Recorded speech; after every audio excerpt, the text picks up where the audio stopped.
नमस्कार दोस्तों, मैं हूं राज और आप देख रहे हैं हाईवे 33। दोस्तों, आज की कहानी है जो भेजे हैं उनका नाम है गणेश शुक्ला, अमरावती महाराष्ट्र के रहने वाले। और ये जो उनके साथ में ये घटना घटी थी ना, साल था 1990। तो हुआ क्या था गणेश जी के साथ में, आइए चलते हैं उनकी इस कहानी में। गणेश शुक्ला जो थे ना, अब एक तरह से फिल्म लाइन में काम करते थे, सिनेमा लाइन में। वो एक फिल्म डिस्ट्रीब्यूटर के पास में एजेंट का काम करते थे। और जहाँ जहाँ नई फिल्म लगती थी ना, वो रील के जो फिल्म होता है पिक्चर का, उसके वो बॉक्स लेकर के अब पोस्टर वगैरह चले जाते थे। साल 1990 की ये बात है। आप तो अमरावती में रहते थे और वहाँ से पूरा जो काम था उनका हर जगह पर फैला हुआ था। लेकिन इनको बड़े बड़े सिटी में काम मिलता नहीं था। जो छोटी सिटी थी ना, वहाँ पर इनका डिस्ट्रीब्यूटर जो था अब गणेश जी को भेजा करता था। उम्र गणेश जी की रही होगी उस टाइम करीब 25-26 साल आसपास ही। और वो दिल जान लगा करके अपना काम पूरा करते थे। और ज़्यादातर उनका जो सफ़र होता था ना, रात के टाइम में ही होता था। शाम के टाइम वो निकलते थे फिल्म का डब्बा वगैरह लेकर के, और जिस थिएटर में जिस सिनेमा हॉल में फिल्म लगना था, अब वहाँ के लिए जो भी साधन मिलता, ट्रेन बस, अब अपना डब्बा लेकर के रील का अब निकल पड़ते थे।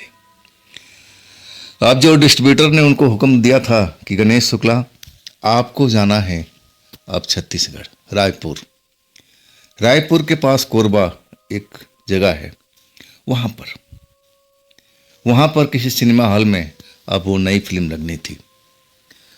अब गणेश जो थे, गणेश शुक्ला जी, अब अपना सारा तैयारी करके, क्योंकि उनका फील्ड का ही काम था और यही लाइन तो थी, जहाँ जाते, जिस शहर में जाते, जिस सिनेमा हॉल में जाते, रहने खाने का सबका जिम्मा उस थिएटर का मैनेजर का, मालिक का होता था। और ऊपर से एक्स्ट्रा आमदनी भी होती थी। तो एक तरह से काम मज़ेदार था गणेश शुक्ला जी का। पैसे उनके पास में आते रहते थे, नगद नारायण की कोई कमी नहीं रहती थी। जब वो गणेश शुक्ला अमरावती से निकले अपना फिल्म का डब्बा वगैरह लेकर के, और जब चल पड़े थे अपना वो रायपुर छत्तीसगढ़ के लिए, जब बस स्टैंड पर उतरे ना, तो रात का करीब 12 बज चुका था। अब वो बस स्टैंड बिल्कुल सुन सपाटा हो गया था। अब अपना रील का डब्बा वगैरह सब निकाल करके, पोस्टर जो भी था फोटो का, सब निकाल कर रख लिए थे। अब उनकी नज़र जो थी, तलाश कर रही थी कोई रिक्शे वाले को। अब वहाँ से थोड़ी दूर का सफ़र था जो रिक्शे से कर सकते थे। लेकिन उस टाइम में कोई भी, अब कोई रिक्शा ना कोई साधन मिल ही नहीं रहा था। हाँ, वहाँ पर चाय की दुकान थी और अपना समय काटने के लिए चाय पीने लगे दुकान पर जा कर के। और तभी उनकी निगाह एक रोड साइड पर एक रिक्शे पर पड़ी, जो उसी रिक्शे पर अब एक तरह से आराम कर रहा था। अब गणेश शुक्ला जी चाय पी करके अब फिर वो घूमते हुए रोड साइड पर चले गए कि ये तो रिक्शा वाला है लेकिन सो रहा है, इसको जगाऊं या ना जगाऊं। लेकिन सोचने लगे कि आखिरकार तो हमें रिक्शा करना ही पड़ेगा। अब कब तक हम बस स्टैंड पर, अब आधी रात हो गई, कब तक बैठे रहेंगे। अब दूसरा रिक्शा मिलेगा कि नहीं मिलेगा। अब वो रिक्शा वाले को जगाते थे। रिक्शा वाला नींद से जागता है और गणेश जी को देखने लगता है कि हाँ बाबू, क्या काम है, कहाँ जाना है, जहाँ कहोगे मैं ले चलूँगा।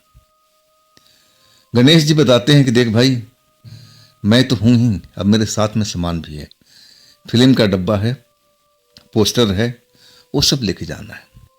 अब बताओ तुम कितने पैसे लोगे। 1990 में 70 रुपये मांगा था, जो बहुत काफ़ी था। अब गणेश शुक्ला हैरान रह कि भाई, मुश्किल से 3 किलोमीटर का सफ़र है और ये 70 रुपये मांग रहा है, बहुत ज़्यादा है भाई, हम नहीं लेके जाएंगे तुम्हें। गणेश जी अपना जहाँ सामान रखा हुआ है अब वहाँ आ जाते हैं, चलो थोड़ा देर और इंतज़ार करते हैं, कोई ना कोई रिक्शा वाला आ ही गए। लेकिन वहाँ कोई रिक्शा वाला आता नहीं है। अब वो ही रिक्शा वाला अपना रिक्शा लेकर के बस स्टैंड में आ जाता है, जहाँ पर गणेश शुक्ला बैठे हुए थे अपने सामान के पास में। अब वो रिक्शा वाला अब एक तरह से बार्गेनिंग करने लगता है गणेश शुक्ला से कि बाबू आप बताओ आप क्या दोगे। अब रात का मामला था, अब कितना कम कराते, 70 रुपये में। आखिरकार जो सौदा हुआ 60 रुपये में। 60 रुपये में सौदा उनका तय हो गया था। वो उसी सिनेमा हॉल पर जहाँ फिल्म लगनी थी, अब वहाँ लेकर के मैं सामान सहित लेके जाना था उसको। बात फाइनल होने के बाद में अब वो जो डब्बा वगैरह था फिल्म का, अब उसने अपने रिक्शा पर रखा। इतना तो किया, पोस्टर वगैरह रखने के बाद में अब गणेश शुक्ला अब रिक्शा पर बैठ गए कि चल भाई अब माल तो लोड हो गया। रिक्शा वाला अपना रिक्शा चलाने लगा और बिल्कुल शांत था। कुछ देर चलने के बाद में अब वो एक जगह पर रुक जाता है।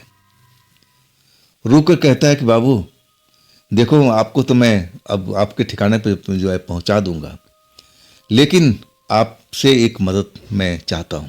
अगर आप कर दोगे तो बहुत बड़ी मेहरबानी होगी। अब गणेश शुक्ला जो थे वो एकदम आश्चर्य में डूब गए कि भाई रिक्शा वाला को मैं जानता नहीं, अनजाना आदमी है।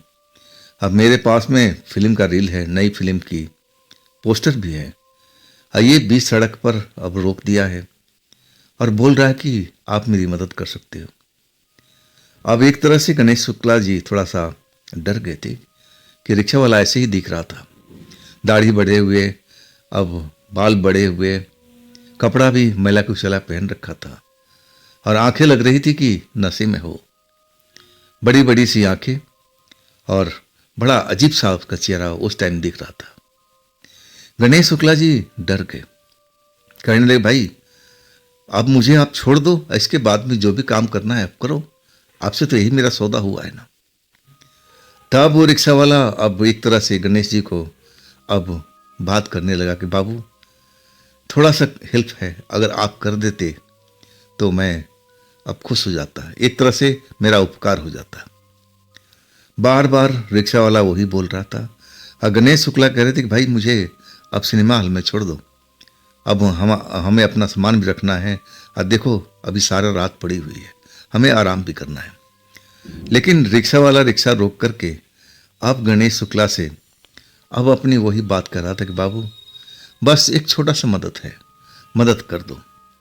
आखिरकार अब कोई चारा ना देख करके गणेश शुक्ला जी कहने लगे हाँ भाई बता कौन सा मदद करनी है। और तब वो अपने जेब से एक पर्ची निकालता है। पर्ची अब गणेश शुक्ला के हाथ में पकड़ा देता है। गणेश शुक्ला चौंक जाते हैं कि भाई ये क्या मुझे दे रहा है, ये तो किसी डॉक्टर की लिखी हुई पर्ची है, मैं इसका क्या करूंगा। तब वो रिक्शा वाला बोलता है कि बाबू बस यही तो मदद करनी है, अब देखो ना मेरे पास में कोई पैसा वैसा तो है नहीं, ये जो पर्ची पे लिखा है दवाई, मेरी बिटिया की तबीयत खराब है, अब उसको ये अर्जेंट चाहिए। अब बाबू इसी रास्ते पर अब एक मेडिकल स्टोर है और आप चाहोगे तो उससे दवाई आप ले सकते हो। गणेश शुक्ला टाइम देखते हैं, कहते हैं अरे भाई 12 से ऊपर का टाइम हो गया है, भला रात को मेडिकल अब स्टोर कौन सा खुला रहता है। तब रिक्शा वाला बताने लगा कि हाँ बाबू ये जो मेडिकल स्टोर बता रहा हूँ ना, उसका मालिक अब एक तरह से उसका घर भी है, मेडिकल स्टोर भी है, अंदर रहता है और अंदर से ही रास्ता दुकान का है। आप घंटी बजा दोगे ना तो वो निकल आता है। कई बार लोग इमरजेंसी में उसके पास आते हैं और घंटी बजा देते हैं, वो निकल आता है, पर्ची लेता है और अंदर से दवाई दे देता है। तो बाबू ये मेरा काम कर दो ना। बार बार रिक्शा वाला अब गणेश जी को अब बोल रहा था कि मेरी बिटिया की तबीयत खराब है, मेरी बिटिया की तबीयत खराब है, अगर वक्त पर दवाई नहीं मिला तो उसकी जान भी जा सकती है। अब गणेश शुक्ला जहाँ बच्चों का मामला आया और वो थोड़ा सा नर्वस हो गए। दिल में अलग एक भावना अब तैरने लगी, बच्चा है भाई, बीमार है, अब किसी का बच्चा हो सकता है। कहने लगे ठीक है भाई, तेरा मैं मदद करूंगा, लेकिन तू क्यों नहीं जाता है उस मेडिकल स्टोर पर? आपको जाना चाहिए ना, मैं तो इस जगह पर नया हूं, आपको तो सब मालूम है कि घंटी कहाँ है और कहाँ उसका दरवाजा है, तो आप ही एक काम क्यों नहीं कर लेते हो? पैसा मैं दे देता हूं, अगर आपके पास पैसा नहीं है तो 60 रुपये बनता है, अब मैं आपको थोड़ा सा और दे देता हूँ, 70 रुपये दे देता हूँ, और जाके अपना दवाई ले लो, बात खत्म। लेकिन वो रिक्शा वाला अब जाने को मना करता है कि नहीं बाबू, मेरी शक्ल देख करके वो जो दवाई वाला है मालिक दवाई नहीं देगा। अब गणेश शुक्ला जी हैरान कि भाई ऐसा क्यों? अब जो भी दवाई वाला है, मेडिकल स्टोर वाला, अब शक्ल से क्या उसको लेने देना, उसको पैसे से मतलब है, पर्ची आपके पास में है ही है, तो फिर वो दवा क्यों नहीं देगा? तब वो रिक्शा वाला कहने लगा कि बाबू, मैं उसे अब 1-2 बार दवाई उधार ले चुका हूं, अब पैसा अभी तक दिया नहीं हूं, अगर मैं जाऊंगा ना उसके पास में पर्ची लेकर के, तो पर्ची भी रख लेगा और पैसा भी रख लेगा, और दवाई मुझे दोबारा देगा नहीं, क्योंकि पिछला पैसा इसका काफ़ी है। तो बाबू, इसलिए मैं आपसे रिक्वेस्ट कर रहा हूं कि आप मेरी मदद कर दीजिए, आप मेरी मदद कर दीजिए। अब गणेश शुक्ला जो थे धर्म संकट में फंस गए थे कि अब क्या करें भाई, बच्चे का मामला है, चलो। अब फिर वो बोलते हैं रिक्शे वाले को, चल भाई उसके मेडिकल स्टोर पर चल, मैं कोशिश करता हूँ तेरे बच्चे को दवा मिल जाए। अब 10 मिनट के बाद अब रिक्शा उस गले में पहुंचता है जहां पर वो मेडिकल स्टोर है, बोर्ड लगा हुआ है, शटर बंद है। अब वास्तव में उसका जो मालिक था उसका पीछे ही घर था। रिक्शा वाला सब कुछ बताता है कि बाबू थोड़ा सा आगे जाओगे तो उसका घर का दरवाजा है, और वहाँ पर अब घंटी का बटन लगा हुआ है, आप घंटी का बटन दबाओगे तो 1-2 बार में तो उठता भी नहीं है, अब लगातार बजाते रहना, तब वो समझ में आएगा कोई इमरजेंसी है, और तब वो निकलता है। सारा बात अब क्लियर हो चुका था। इसके बाद गणेश शुक्ला उस पर्ची को लेकर के अब वही घर के पास पहुंच गए। घंटी एक आध बार बजाए, घंटी जरूर बजती थी, लेकिन वो घर का मालिक यानी दवा का दुकान वाला उठा नहीं। टाइम निकलता जा रहा था, लेट होता जा रहा था। आखिरकार वो घंटी को अब जोर जोर से बजाने लगे, देर देर तक बजाने लगे, और तब अंदर से किसी की आवाज आई, क्या है भाई, इस रात में क्या जरूरत पड़ गई है, क्या दवाई चाहिए आपको? तब गणेश शुक्ला ने बोला, हाँ जी, हमें दवाई चाहिए, इमरजेंसी है। तब जाकर गेट खुला और एक अधेड़ व्यक्ति बाहर निकला। वो गणेश जी को पहचानने की कोशिश कर रहा था कि इस मोहल्ले में तो लगभग सभी को जानता था, लेकिन ये नया इंसान है। और तब थोड़ा वो चौंक गया, अरे बाबू, आप इस कॉलोनी के तो दिखते नहीं हो, क्योंकि इस कॉलोनी को लगभग सभी को मैं जानता हूँ, तो आप कौन हो? अब गणेश जी अब क्या बताया कि रिक्शा वाला ने भेजा है, तो हो सकता है कि पैसा भी रख ले, दवाई भी ना दे। और तब गणेश शुक्ला बताने लगे कि देखिए बाबू, मैं हूँ दूसरे शहर का, लेकिन मैं एक रिश्तेदार के घर पर आया हूँ, और उनको अब एक बेटी है, उसकी तबीयत खराब है, ये दवा चाहिए। पर्ची हाथ से अब वो मेडिकल स्टोर वाला ले लेता है, पर्ची देखता है और फिर दवाई का दाम भी बता देता है कि बाबू ये दवाई 64 रुपये की आएगी, 64 रुपीज़ की, लाओ पैसे दे दो। आप 70 रुपये दे देते हैं। गणेश जी 70 रुपये उसको आराम से देते हैं कि आप लेकर आइए। थोड़ी देर के बाद में अंदर से शटर खुलता है और दवा निकाल करके, जिसमें अब 2 सिरप और कुछ टेबलेट के पत्ते, वो ला करके और बाकी 6 रुपये भी रिटर्न कर देता है कि आप ये रख लीजिए, या आपका सारा दवाई इसी में है, कैसे खाना है वो मैं बता देता हूँ। अब पर्ची देख करके वो बताने लगा कि देखो, ये दवाई पहले सिरप देना है, इसके 10 मिनट के बाद में ये गोली देना है, फिर सिरप, अब फिर गोली। अब एक तरह से पूरा वो बता दिया कि कैसे कैसे दवाई खाना है। अब ये गणेश जी समझ गए थे कि हाँ ठीक है जी, बहुत बहुत धन्यवाद आपका। अब फिर वो रिक्शा वाले के जो रोड पर खड़े थे वहाँ पहुँचते हैं और रिक्शा वाला दवाई देख करके खुश हो जाता है। अब गणेश जी दवाई का पूरा पर्ची सहित और दवाई पकड़ा देते, रख भाई संभाल अपना, बच्ची का मामला है, दवाई को सहेज कर रख। अब दवाई रख लेता है अपने थैले में, रिक्शे पर टांग देता है। अब फिर रिक्शा लेकर के चलने लगता है। आधा घंटा का सफ़र करता है। अब फिर एक कॉलोनी आ गई है। कॉलोनी के पास में रिक्शा रोक देता है। अब गणेश जी फिर पूछते हैं कि अब क्या रह गया भाई तेरा, अब भी कोई काम है क्या? तब रिक्शा वाला बोलता है कि हाँ जी, अब थोड़ा सा काम रह गया है। अगर आप अब बुरा ना मानो तो अब ये जो दवाई आपने दिलवाया है, मैं अपनी बेटी को, यही घर है सामने में, रोड के पास ही मेरा घर है, तो मैं उसको दे के आऊँ, खिला के आ जाऊँ, बस थोड़ा ही टाइम लगेगा। अब गणेश शुक्ला तो जान गए कि अब तो फंस ही चुका हूँ, देर पर देर होता जा रहा है, चलो भाई जाओ। अब रोड के किनारे ही अब रिक्शा वाला का घर होता है। वो जाके दरवाजा का नॉक करता है। अब गणेश जी सब देख रहे हैं।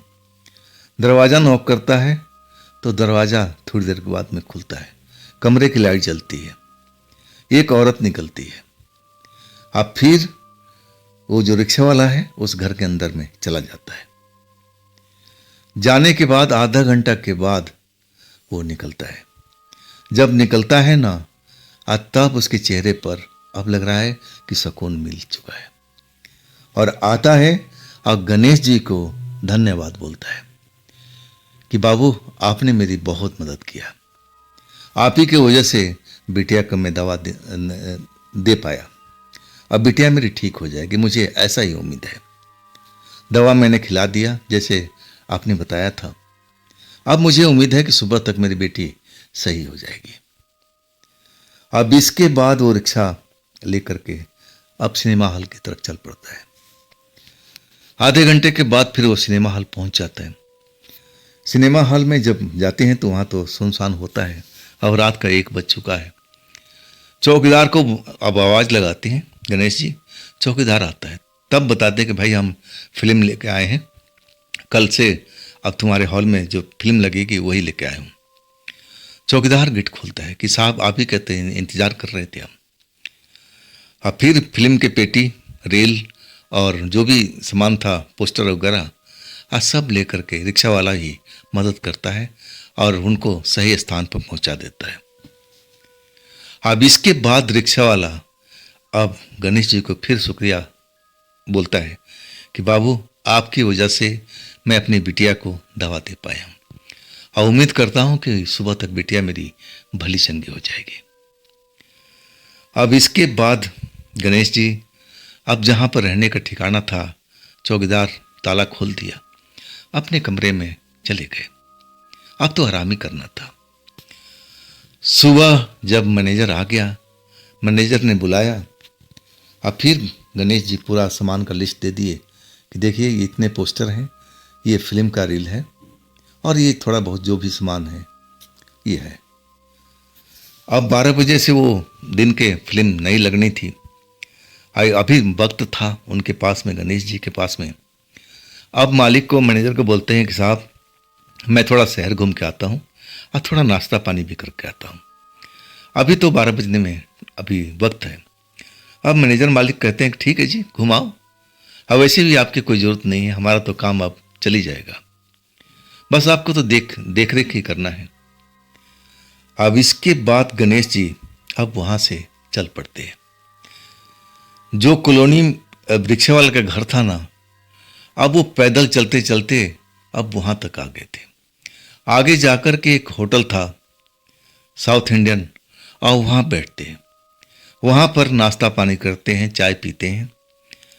और तभी उनको ध्यान आता है कि अरे भाई इसी कॉलोनी के अंदर में रिक्शा वाला अब हमें ले गया था, चलो उसकी बिटिया का क्या खबर है जरा पूछ लिया जाए। रिक्शा वाला तो बोल रहा था कि दवाई से फायदा होगा, सुबह तक मेरी बेटी सही हो जाएगी। अब गणेश शुक्ला जी पैदल ही अब उस कॉलोनी की तरफ पहुंच जाते हैं, क्योंकि कहते हैं कि अभी मेरे पास में वक्त था और अभी तो सिनेमा हॉल जाना था। उस कॉलोनी में पहुंच जाते हैं जहां पर रिक्शा खड़ा किया था। अब उनको सब कुछ आइडिया था, पता था, सब कुछ देख चुके थे। और वो घर के पास जिस घर का दरवाज़ा अब रिक्शा वाले ने खुलवाया था, वहां जाके खड़े हो जाते हैं और तब देखते हैं कि वहां तो ताला बंद है, पुराना सा ताला लगा हुआ है। क्या मतलब जी? वो रात को रिक्शा वाला तो इसी घर में आया था। क्या उसकी बिटिया की तबीयत ज़्यादा खराब होगी क्या? अब मन में जो शंका था ना, ज़्यादा हो गया था गणेश जी को। हाँ, एक तरह से अब वो इधर उधर देखने लगे कि किससे पूछा जाए। और तभी गली में एक औरत आती हुई दिखाई दी, उसी घर के बगल में। अब उस औरत को रोकते हैं कि बहन जी जरा रुकिए। अब फिर गणेश जी जो घर था उसका तरफ इशारा करके पूछते हैं कि बहन जी आप तो यहीं के रहने वाले ना? औरत बोलती है हाँ जी बताइए, सेवा बताइए। तब गणेश बोलते हैं कि बहन जी ये घर के अंदर में रिक्शा वाला रहता है, अब ताला बंद है, कहाँ गया वो? उसकी बेटी की तबीयत खराब थी और रात में मैं आया था दवा लेकर के। पूरी बात बताते हैं। अब जो औरत थी ना, अपनी बड़ी बड़ी आंखें करके अब वो घूरने लगी थी, घूरने लगी कि ये आदमी बोल क्या रहा है। अब संदेह अब गणेश जी की भी होने लगा कि औरत मुझे ऐसे घूर करके क्यों देख रही है। अब गणेश जी पूछने लगे कि बहन जी बात क्या है? क्या उसकी बेटी की तबीयत कुछ ज़्यादा खराब हो गया क्या? हॉस्पिटल में एडमिट है क्या? अब तो मन में सोच के आए थे गणेश जी कि चलो थोड़ा सा मदद भी कर देंगे। अब 50-60 रुपया और मैं उसको दे दूंगा ताकि उसकी बिटिया की इलाज सही ढंग से हो जाए। दिल में एक सहानुभूति आ गई थी और इसीलिए उसके घर के पास में आए थे। लेकिन आने के बाद उस घर में ताला बंद था। और वो जो औरत थी ना, जिसको बहन जी बोल रहे थे, अब उस घर की एक तरह से मालकिन थी और वो रिक्शा वाला किराए पर रहता था। अब सारा बात बताते हैं। औरत वो हैरान रह जाती है, कहती है कि भाई साहब बिल्कुल आप सही कह रहे हो, वो रिक्शा वाला यहाँ रहता था इसी घर के अंदर में, और ये बात आज से 6 महीना पहले की है। वास्तव में उसकी बिटिया की तबीयत खराब थी और सबने हम जो कॉलोनी के लोग हैं सबने उसका मदद किया था, लेकिन बीमारी कठिन थी और वो बच नहीं पाई।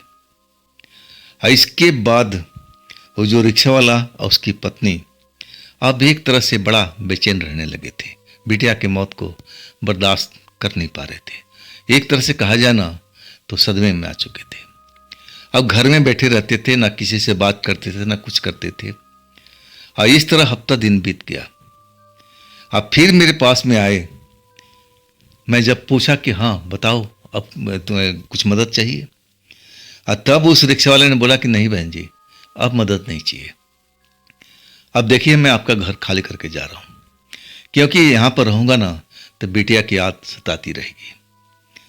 अब उस बहन जी ने बड़ा समझाने की कोशिश किया कि नहीं ऐसी कोई बात नहीं है, अब बिटिया तो है ही, प्यारी तो थी ही, अब जो किस्मत में लिखा था वही तो होना है। लेकिन वो रिक्शा वाला अब बहन जी की बात सुन करके रुका नहीं और कहने लगा कि बहन जी हम आज ही निकल रहे हैं।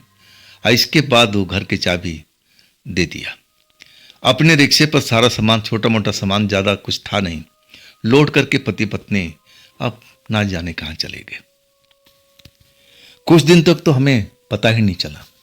बहन जी बता रही थी कि मैं अब उसको ढूंढना चाहती थी कि वो लोग ठीक हैं या नहीं हैं। और तब मुझे पता भी चल गया था कि अगली कॉलोनी में अब उन्होंने घर लिया है। और हम कुछ सहेलियों के साथ अब वहाँ पर गए। वहाँ जाने के बाद जो बात मुझे मालूम पड़ी, हम लोग जो भी सहेली साथ में थी सन्न रह गए थे। वहाँ पर एक कुआं था और कुआं के अंदर में अब पति पत्नी ने छलांग लगा दिया था और दोनों अब मर चुके थे। अब जो गणेश शुक्ला जी ये बात सुने ना तो एकदम डर गए थे। ऐसे कैसे हो सकता है? वो रिक्शा वाला बस स्टैंड पर मुझे मिला था और कहीं से भी नहीं लग रहा था कि कोई आत्मा हो, कोई भूत प्रेत हो। बिल्कुल हाड़ मांस का बना हुआ, अब प्रॉपर रिक्शा चला रहा था। ये कैसे मान सकता हूं? लेकिन वो मकान मालिक बहन जी बता रही थी कि मुझे भी बड़ा आश्चर्य हुआ था, लेकिन जो सच्चाई थी वही थी। अब वो पति पत्नी अब मर चुके थे। इसके बाद हम लोग अपना घर लौट आए थे। इस बात को बीते 6 महीना हो चुका है। अब गणेश जी बड़ा एक तरह से डर गए थे कि ऐसे ऐसे कैसे हो सकता है भाई।